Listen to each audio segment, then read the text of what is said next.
Bismillahirrahmanirrahim. Assalamualaikum warahmatullahi wabarakatuh. Teman-teman, bagaimana kabar kalian? Semoga senantiasa diberikan kesehatan oleh Allah Subhanahu wa taala dan teman-teman tetap semangat dalam menuntut ilmu. Baiklah, pada video kali ini kita akan berkisah. Namun sebelumnya, perkenalkan terlebih dahulu, nama saya Zulina Rifka Wahyu Widiana, berasal dari MI Terpadu Al-Madinah, Ponorogo. Nah, tepatnya di Kecamatan Balong dan Kabupaten Ponorogo.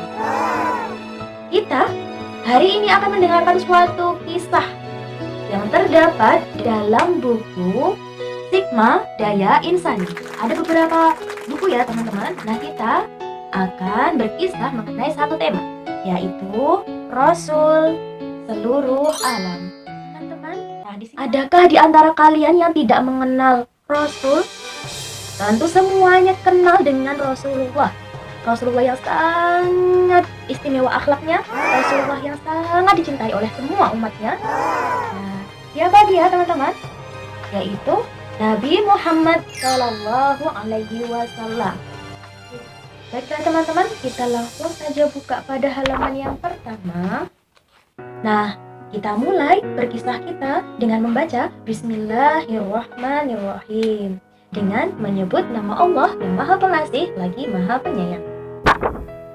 Nah, di sini kita akan bercerita pada zaman jahiliyah. Teman-teman, apa itu zaman jahiliyah? Jadi, zaman jahiliyah itu adalah zaman yang sangat mengerikan. Kenapa mengerikan? Karena semua masyarakatnya berperilaku buruk, mulai dari judi, mabuk-mabukan, saling bunuh-membunuh, dan segala permasalahan yang ada itu diselesaikan dengan perang, teman-teman. Coba bagaimana mengerikannya? Perang saling bunuh-membunuh, saling memfitnah, dan parahnya teman-teman, ketika ada yang kalah dalam perang akan dijadikan budak. Budak yang harus siap melayani tuannya dalam jam berapapun, kapanpun, dan dimanapun. Nah, jika budak itu tidak melayani tuannya, maka mereka akan langsung dicambuk. Akan diperlakukan seperti binatang, diseret, dicaci maki, dan sebagainya. Seperti itulah zaman jahiliyah, teman-teman. Bukan hanya itu saja, suatu hari, di sudut kota Mekah, ada seorang ayah yang memaki anak perempuannya. Dasar anak tidak berguna.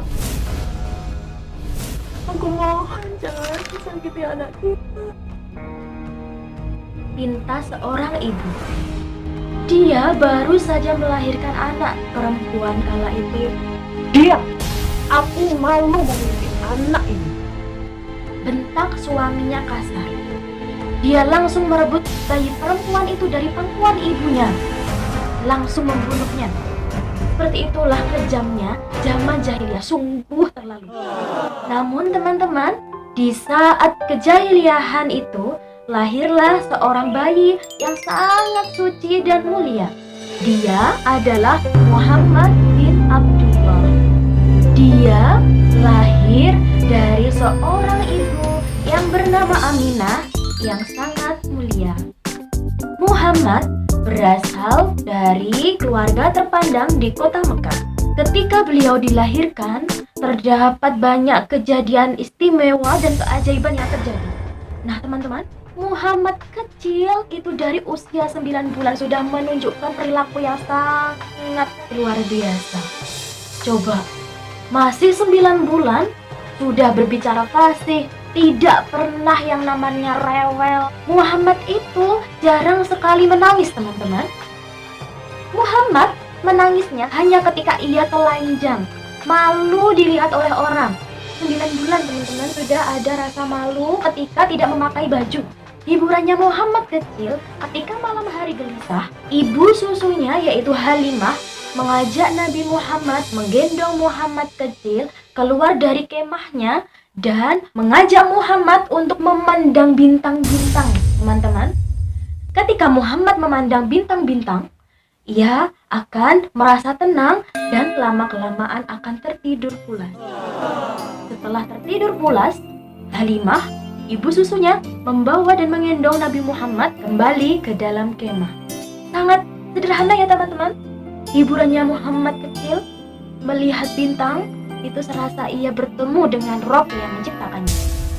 Sungguh luar biasa. Tidak hanya itu saja, Muhammad kecil sangat mencintai kebersihan, teman-teman. Apa buktinya? Nabi Muhammad SAW dari ia masih kecil itu tidak suka bermain di tanah. Pokoknya tidak suka bermain yang kotor-kotor, teman-teman. Jadi Muhammad kecil itu lebih senang bermain pada tempat-tempat yang bersih. Nah, penampilannya pun selalu rapi dan tampak tampan. Bahkan teman-teman, tanpa disuruh pun, setiap pagi hari setelah bangun dari tidurnya, Muhammad langsung merapikan seluruh tempat tidurnya dengan sangat rapi. Setelah itu, Muhammad langsung mandi, membersihkan dirinya, dan tidak lupa menyisir rambutnya sendiri. Bukan tidak lupa menggosok gigi loh ya, karena menggosok giginya ya sudah tadi pas mandi. Nah, itu Muhammad, teman-teman. Bagaimana dengan kalian? Apakah kalian ketika tidak disuruh ibu kalian untuk mandi, apakah kalian segera bergegas untuk mandi? Usia Muhammad 9 tahun? Semoga iya. Ya, mulai sekarang boleh loh dirubah seperti kebiasaannya Muhammad. Nah, teman-teman, pada halaman selanjutnya, kalian bisa membaca kisah juga, yaitu pemimpin kecil. Siapa pemimpin kecil itu? Ya Muhammad. Muhammad sudah menjadi pemimpin. Pemimpin yang bisa memimpin dirinya sendiri menuju kebaikan, bahkan bisa memimpin orang-orang yang lebih dewasa daripada Muhammad. Nah, pada suatu siang yang begitu terik, angin berhembus membawa aroma padang pasir yang membawa panas yang sangat menyengat. Andai saja ada tempat untuk berteduh, maka semua orang pasti ingin berteduh. Di padang rumput di bawah bukit, terdapat sekumpulan domba. Mereka sedang memakan rumput-rumput hijau. Ada beberapa pengembala yang tidur di bawah pohon, tetapi ada seorang pemuda yang selalu bersemangat untuk menggembalakan domba-dombanya meskipun di tengah-tengah panas sinar matahari yang sangat menyengat. Ayo domba-dombaku tersayang, berkumpullah pada padang rumput di sebelah sana. Di sana rumputnya lebih banyak, jadi kalian bisa makan sepuasnya.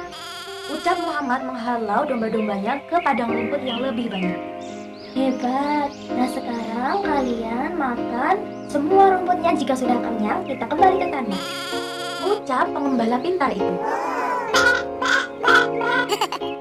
Suara domba kegirangan. Hei Muhammad, istirahat sana saja dulu. Ngapain? Panas-panas begini kok, kerja aja. Kambing-kambing itu nanti juga akan cari makan sendiri tanpa kamu suruh. Teriak seorang pengembala kepada Muhammad.